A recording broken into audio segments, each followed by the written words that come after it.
दोस्तों, मैं सतवीर सिंह अपने यूट्यूब के भारत लिंक ग्लोबल चैनल पर लंदन से आपका स्वागत करता हूँ। दोस्तों, आपको एक घटना सुनाता हूँ, बिल्कुल सच्ची और ज़्यादा पुरानी भी नहीं है। ये कोई 5-7 महीने पहले की है। तो मैं रिपोर्टिंग करने के लिए फरीदाबाद गया हुआ था। तो वहाँ मुझे कई कई इश्यू थे जिनके ऊपर रिपोर्टिंग करनी थी, तो मुझे वहाँ 10-15 दिन का टाइम लगना था। तो इसलिए मैं 10-15 दिन के लिए ही गया था कि शायद टाइम लग जाएगा, और वहीं मैंने अपना रहने का अरेंजमेंट किया था। तो जहाँ मैंने रहने का अरेंजमेंट किया था, यानी जो मेरे जानकार थे, तो वहाँ मैं उनके पास था। तो उनके कोई जानकार थे, यानी मेरे जानकार के कोई जानकार थे, उनको पता चला कि मैं फरीदाबाद आया हुआ हूँ। अब क्योंकि रहने-सहने से या उससे मैं अपने ठीक-ठाक से उससे हूँ, बीएम गाड़ी रखता हूँ बीएमडब्ल्यू। तो उनको पता चला कि वो आदमी है, ये लेवल है, तो उन्होंने मेरे को इनवाइट किया खाने के ऊपर, उस आदमी के थ्रू जो मेरा जानकार था। चलिए कोई बात नहीं है, अनजाना शहर था मेरे लिए, तो मैं चला गया।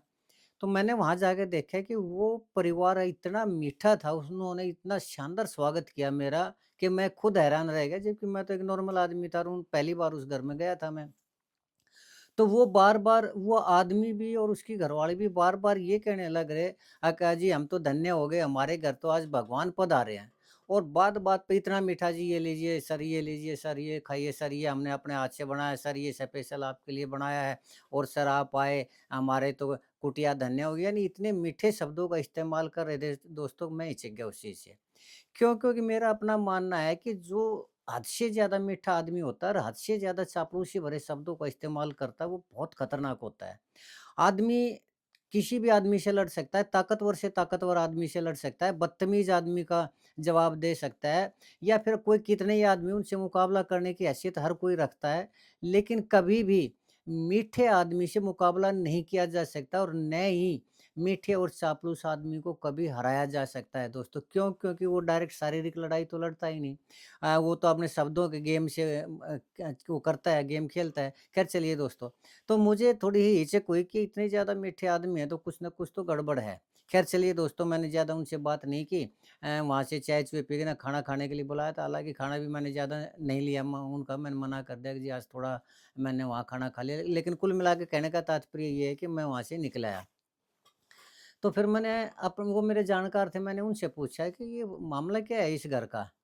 और मुझे तो इसमें गड़बड़ लगती है, ये आदमी मुझे ठीक नहीं लगते, और ये तो कुछ ना कुछ हेरा-फेरी वाले आदमी लगते हैं, और इनका काम जो है वो मेन काम लोगों को ठगना ही है, मुझे ऐसा लगता है। तो वो पहले तो चुप रहा, फिर थोड़ी देर बाद जब मैंने और उससे इधर-उधर की बात करके पूछा, तो उसने बताया कि हाँ, ये आदमी है, ये वास्तव में थोड़ा दूसरी टाइप के आदमी हैं, और ये पति-पत्नी है ना, ये इनके 4 बच्चे हैं, यानी 3 लड़कियाँ, 1 लड़का है। और ये जो लड़कियाँ हैं ना, ये लड़कियों के भी मैरिटल अफेयर्स हैं, और लड़के का तो खैर इधर-उधर है ही है, और लेकिन ये जो आदमी है ना, इस आदमी का भी मैरिटल अफेयर है, और ये जो औरत है ना, इस आदमी को ये शक है कि ये जो बच्चे हैं ना, ये इसके अपने नहीं हैं, किसी और के हैं। तो मेरे को हँसी तो नहीं छूटी दोस्तों, क्योंकि इस तरह के आदमियों की जो फ़ितरत होती है, वो मैं थोड़ा जानता हूँ कि कैसी फ़ितरत होती है, कैसी नहीं। खैर चलिए कोई बात नहीं। तो दोस्तों, अब की घटना है, उसके कुछ दिन बाद खैर वो जो उस आदमी की थी ना, वो पत्नी एक्सपायर हो गई। हालाँकि उन्होंने मेरे को मैसेज दिया, लेकिन मैं वहाँ नहीं गया, क्योंकि ऐसे आदमियों से मैं अपना कोई वास्ता नहीं रखता, तो मैं वहाँ नहीं गया। तो वो बाद में पता चला कि वो जो आदमी है ना, वो अपनी यंग लड़कियों को, जो 1-2 अनमैरिड लड़की थी, उनको भी बहुत बुरे शब्दों का इस्तेमाल करता है, यानी माँ-बहन की ऐसी-ऐसी गालियाँ देता है कि अपनी बेटी को, जवान बेटी को, कोई भी आदमी जिसमें थोड़ी-सी भी नैतिकता है, थोड़ा-सा भी शर्म का वो है ना, वो अपनी लड़की को ऐसी गाली। पहली बात तो ये शर्मदार आदमी, इज़्ज़तदार आदमी तो अपनी लड़की को गाली दे ही नहीं सकता, किसी भी सूरत में नहीं दे सकता। लेकिन इतनी गंदी गाली अगर कोई बाप देता है, तो उस चीज़ का कल्पना की जा सकती है कि वो बाप क्या होगा। ख़ैर वो लड़कियाँ हैं, वो भी बदले में उसको उसी तरह की गालियाँ देती है, तो परिवार का और उसका ये माहौल समझा जा सकता है, कहने का मतलब ये है। चलिए दोस्तों, वो औरत तो एक्सपायर हो गई। तो उस आदमी ने, उसका एक लड़का था, बाकी लड़कियाँ थी, तो उस आदमी ने अपने लड़के की कहीं मैरिज कर दी। उसके कोई जानकार होंगे। तो उसने मैरिज कर दी, चलिए मेरे को भी थोड़ा ये हुआ, चलो भाई मैरिज कर दी, घर बस जाए, छोड़, कौन कैसा है, कल को ये लड़का उससे अपनी पत्नी को लेकर निकल जाएगा, लड़कियों की जो रह रही है उनकी मैरिज हो जाएगी, किस्सा खत्म, ये आदमी अपना भुगतता रहेगा, जैसा भी है, कोई बात नहीं।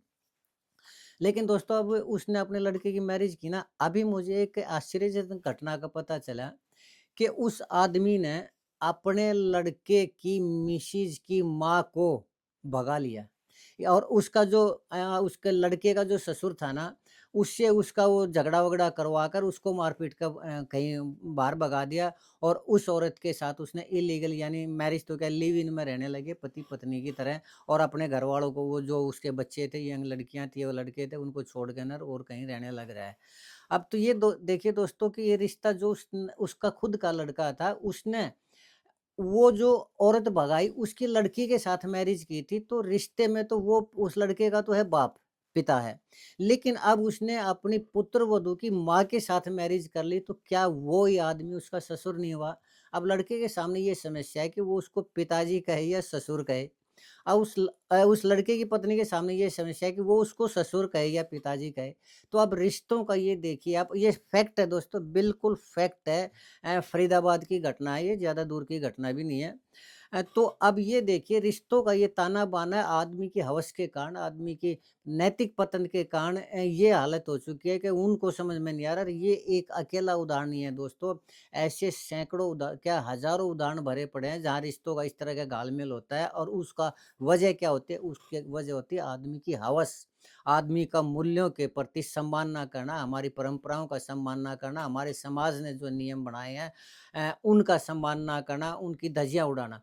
आजकल ये जो दोस्तों मैरिज होने लग रही है गाँव के अंदर आपस में एक ही गाँव के लड़का-लड़की पहले प्यार-मोहब्बत का चक्कर चलाते हैं और फिर भाग जाते हैं और फिर कुछ टाइम के बाद गाँव में आके रहने लग जाते हैं। जो बाहर रहने लग जाते हैं उनका तो ढूँढ-ढाँड के उनके भी जो भाई हैं, चाचा-ताऊ हैं वो मर्डर कर देते हैं। लेकिन जो गाँव में आकर रहने लग जाते हैं, उनका भी अब ये देखिए अगर लड़की के पक्ष से कुछ ज़्यादा ही कमज़ोर हैं तो उनकी तो मैं कहता नहीं, नहीं तो अमूमन अगर थोड़े से भी खुददारी, थोड़े से वो हैं तो वो इस रिश्ते को सहन नहीं कर सकते कि उनकी बहन उन्हीं के गाँव में किसी के साथ मैरिज करे और अपनी ससुराल बनाए।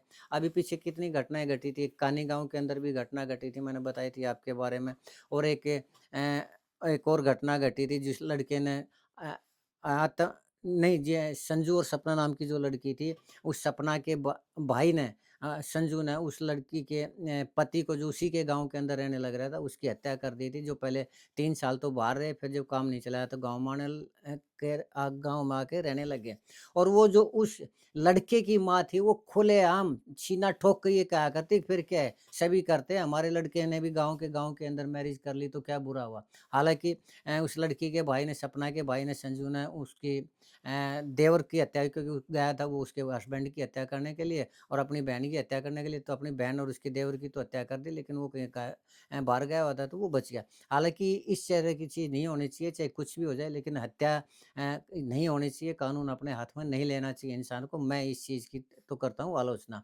लेकिन जब एक आदमी ने समाज के उसमें अपने आप को गिरा हुआ महसूस करता है, लोग उसके ऊपर ताने मारते हैं, लोग उसकी ये कहने लग रहे हैं, "अरे! तेरी बहन तो यहाँ की बहू होगी, इसी गाँव की बहू होगी।" तो उसमें आदमी का जो नैतिकता आड़े आती है, अगर वो थोड़ा-सा भी अपने मूल्यों को या सामाजिक नियमों को मानता है और उस आदमी का खून खोलता ही खोलता है। तो ये दोस्तों इस तरह की जो घटनाएँ हैं ना, ये जो घटना घटित करने वाले लोग हैं ना या यानी जो इस तरह की मैरिज करते हैं, वो ये बिल्कुल भी नहीं सोचते कि आगे चल के जब उन्होंने एक गलत परंपरा बनाई है, तो उनके बच्चे आगे उनसे भी ज़्यादा गलत परंपरा बनाएँगे। मैं एक आपको एक और उदाहरण देता हूँ यही इंडिया का ही है। एक बार एक लड़के ने 14 साल की लड़की के साथ मतलब प्रेमिका थी उसकी 14 साल की लड़की को प्रेग्नेंट कर दिया। क्योंकि लड़की नाबालिग थी, तो उस आदमी के ऊपर नाबालिग लड़की के साथ भगाने का और उसको प्रेग्नेंट करने का या उसका आरोप लगा और वो लड़का गया जेल में और वो शायद एससी समुदाय से थी शायद, तो पॉक्सो एक्ट भी लगा तो लंबी सज़ा हुई उसको। तो जब वो उसकी पत्नी यानी उसकी प्रेमिका थी, फिर वो उसी के घर में रहने लगी, तो उसकी लड़की पैदा हुई और उसकी लड़की जो कि उसने 14 साल की उम्र में उस लड़की को जन्म दे दिया था, जो उसकी लड़की बड़ी हुई, तो उसकी लड़की ने 13 साल की उम्र में ही एक बच्चे को जन्म दे दिया। अब ये देखिए, वो जो लड़का-लड़की जिन्होंने 14 साल की उम्र में एक बच्ची को जन्म दिया था, आगे चल के उसकी बच्ची ने 13 साल की उम्र में एक और बच्चे को जन्म दे दिया और वो जो आदमी 27 साल की उम्र में जाके वो नाना बन गया वो आदमी। तो ये देखिए दोस्तों, आज जो ये बच्चे इस तरह के अनैतिक कार्य करते हैं, क्या उनके दिमाग में एक बार भी नहीं आता कि आने वाले टाइम में उनके बच्चे एक कदम आगे चलेंगे उनसे? और अगर आज वो गाँव के गाँव में मैरिज करने लग रहे हैं, तो आने वाला टाइम ऐसा आएगा कि उन्हीं के बच्चे आपस में ही मैरिज करेंगे, यानी लड़का-लड़की आपस में ही इलीगल रिलेशन बनाएँगे, उसी घर के अंदर इलीगल रिलेशन बनाएँगे और वो आदमी उनको रोक नहीं सकते। और अगर कल को वो खुद मैरिज कर लेंगे तो वो उसको भी नहीं रोक सकते। वो ये कहेंगे कि गाँव में जब तुम लोगों ने गाँव के लड़के-लड़की बहन-भाई होते हैं, जब तुम लोगों ने गाँव की शर्म नहीं की, तो हम आपस में तुम लोगों की क्या शर्म करें? तो ये दोस्तों कैसी स्थिति होगी, समाज कहाँ जाने लग रहा है, ये देखिए आप। अब हमारे जो समाज के पुरोधा है ना, जिनको खाप चौधरी कहते हैं या और दूसरे कहते हैं, ठीक है। वो किस तरह के मामलों में अपनी वो दिखाते हैं, खापों का प्रभाव दिखाते हैं, सब कुछ दिखाते हैं, लेकिन इस मामले में वो भी चुप हैं। ये उन खापों की चुप्पी है ना, ये निंदनीय भी है और असहनीय भी है कि वो किसी के मामलों में टाँग तो अड़ा देते हैं। कोई भी मुद्दा हो, राजनीतिक हो, सामाजिक हो, असामाजिक हो, उसमें अपनी टाँग अड़ाते हैं, पंचायत करते हैं। खापों की पंचायत कर लेते हैं और उसमें समझौता जायज़ नाजायज़ जो भी समझौता उसमें करवा के न अपनी कमर थपथपाते हैं। लेकिन नैतिकता के नाम पे न तो कोई खाप पंचायत करती है, न कोई खाप का जो चौधरी है वो कोई शब्द बोलता है, न सटे से इस तरह की बात कहता है कि इस तरह के कुकर्म मत करिए, समाज के नियमों को मानिए, समाज के भाईचारे को मानिए और जो समाज ने नियम बनाए उनका सम्मान करिए। अब जब वही कुछ नहीं बोलते, अब मैं इसी का उदाहरण देता हूँ, वो जो सपना के भाई ने उसका कत्ल किया था, जब उसकी खुद की माँ उ सप यानी सपना की सास ये कह रही है गाँव के अंदर दिल ठोक के, कहा मेरे गाँव में अपने गाँव में मेरे लड़के ने मैरिज कर ली तो क्या बुरा, क्या दुनिया भी तो कर रही है, अपनी सगी बहन से थोड़ी मैरिज की है। तो जब माँ-बाप ही हौसला बढ़ाएँगे ऐसे बच्चों का, तो उनके बच्चे आगे चल के न क्या करेंगे, इसकी कल्पना की जा सकती है दोस्तों। तो आज के दिन जो मुकाबला है ना, वो समाज का और नैतिकता के गिरने का मुकाबला है, कि नैतिकता कहाँ तक गिर सकती है और समाज कहाँ तक गिर सकता है। और जो समाज के अपने आप को नेताओं की बात छोड़िए, नेताओं को तो मतलब कुछ भी कहना, मतलब अपने समय की बर्बादी करना है, वो तो सिवाय लूट-पाट के, डकैत के और इससे वो तो कुछ नहीं करते। लेकिन जो अपने आप को सामाजिक आदमी मानते हैं, जो बड़ी-बड़ी खाप पंचायतों में जाते हैं, बड़ी-बड़ी पंचायतों में जाकर स्टेज पे बोलते हैं, क्या उनकी ये ज़िम्मेदारी नहीं है कि समाज के अंदर इस विषय को भी उठाएँ और समाज सरकार को मजबूर करें कि समाज के इन नियमों की पालना की जाए। मैं बार-बार कहता हूँ कि कोई भी संसद, कोई भी कोर्ट समाज से बड़ी नहीं है। क्यों? क्योंकि कानून लोगों के लिए बनता है, समाज के लिए बनता है। समाज या लोग कानून के लिए पैदा नहीं होते कभी। और अगर किसी समाज की ये परंपरा है कि उस गाँव में, इस गोत्र में मैरिज नहीं की जा सकती, तो कानून बदलवाना होगा उस समाज को। नहीं तो आज जो समाज के जो चौधरी हैं, वो स्टेज पे जाके न अपने आप को सामाजिक डिक्लेयर करते हैं, उनके लड़के-लड़की भी आके ना आपस में मैरिज कर लेंगे, तो किस मुँह से जाके स्टेज पे अपने आप को चौधरी कहोगे? ये समझने वाली बात है, ये देखने वाली बात है। क्या उस टाइम तुम खुद अपने आप को इस लायक समझ पाओगे कि अपनी आँखें अपनी ही आँखों से शीशे के अंदर मिला पाओगे? तो ये सोचना पड़ेगा, समाज के ठेकेदारों को सोचना पड़ेगा, समाज को सोचना पड़ेगा कि इस तरह की कुरीतियों को बंद किया जाए और इस तरह के आदमी, जो इस तरह का, जो अपनी ही लड़की की सास से मैरिज कर लेते हैं, तो कोई उनसे पूछने वाला ये तो बताओ है कि वो आदमी अपने ही लड़के का पिता होगा या ससुर होगा, या अपनी पुत्र वधू का वो पिता होगा या ससुर होगा। तो ये इस तरह की दोस्तों हरकतें रोकनी होंगी, इस तरह के नाजायज़ रिलेशन रोकने होंगे, इस तरह का नैतिक पतन रोकना होगा। और अगर नहीं रोकते, लोग ये कहते हैं, वो कानी वाला मामला था ना, मैंने आपको बताया था कि मेरा ही रिपोर्टर जिसको मैंने ट्रेनिंग दी थी उसी गाँव का, तो मैंने उससे पूछा कि गाँव वालों ने क्यों नहीं रोका? तो उसने एक ही चीज़ कही थी, क्यों रोके? कि किसको ज़रूरत है आज के दिन? कौन अपने आप को जेल में जाना चाहेगा? कौन जेल करवाना चाहेगा? तो दोस्तों जब तक इस तरह का खौफ नहीं होगा, इस तरह का खौफ होगा, कानून से खौफ होगा, इस तरह का डर होगा और अपने नैतिक मूल्यों के साथ समझौता करते रहेंगे, तो आने वाले टाइम की तो कल्पना ही की जा सकती है दोस्तों। ख़ैर चलिए, अब मैं तो लंदन में बैठा हुआ हूँ दोस्तों, अब उसका सामना करोगे तो आप लोग करोगे। लेकिन आज तक मेरी जीवन, आज 60 साल की उम्र तक मैं इंडिया में रहा हूँ। मैंने सारी चीज़ों को देखा है, करीब से देखा है, तो दुःख तो ज़रूर होता है। तो एक ही रिक्वेस्ट है, अपने आप को समाज के ठेकेदार समझने वाले उन आदमियों से, नेताओं को मजबूर करिए कानून बदलने के लिए। मैं फिर कहता हूँ, कानून समाज के लिए, लोगों के लिए, जनता के लिए नहीं होता, के लिए नहीं बनता, जनता के लिए कानून बनता है। बस इतना ही कहना चाह रहा हूँ, बाकी जैसा आप लोगों को उचित लगे दोस्तों।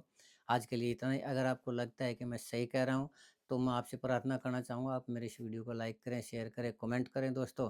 और अगर आपको लगता है कि गलत है मेरी सारी सोच और एक गाँव में एक गौतम मैरिज करने से कोई बुराई नहीं है। जैसे कि पिछली बार भी मैंने बताया था, उसमें भी कुछ लोगों के कमेंट आए थे कि दक्षिण भारत में भी करते हैं, मुस्लिम भी करते हैं, वो भी करता है, ये भी करता है।